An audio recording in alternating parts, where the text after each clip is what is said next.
বন্ধুরা এই মুহূর্তে আমি আছি কিন্তু ঝাঁকড়াতে। আর ঝাঁকড়ার এই মাঠে দেখতে পাচ্ছেন যত দূর চোখ যায় তত দূরই কিন্তু আলুর বস্তা করা আছে। জাস্ট হেভি লাগছে, দেখতে পাচ্ছেন রোদ বেরিয়েছে এবং সেই রোদের আলোতে এই হলুদ হলুদ বস্তাগুলো জাস্ট অসাধারণ লাগছে। দেখতে পাচ্ছেন আলু কত করে কি এখন দাম জানি না, সব কিন্তু স্টোরে যাবে, সেই জন্য বস্তায় আছে। দেখুন একটু জুম করছি, যত দূর চোখ যায় ওই সে সাইডেও সেগুলো সব আলুর বস্তা। দেখুন পুরো মাঠ জুড়ে ঝাঁকড়ার চারিদিকে, ও সাইডেও সব আছে, এই সাইডেও।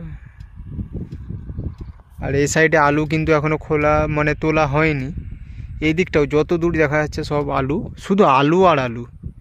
জাস্ট হেভি লাগছে এখানটা, দেখতে পাচ্ছেন হলুদ হলুদ বস্তা পুরো সারিবদ্ধভাবে সব প্রত্যেকটা চাষির জমিতে সাজানো আছে, দারুণ লাগছে।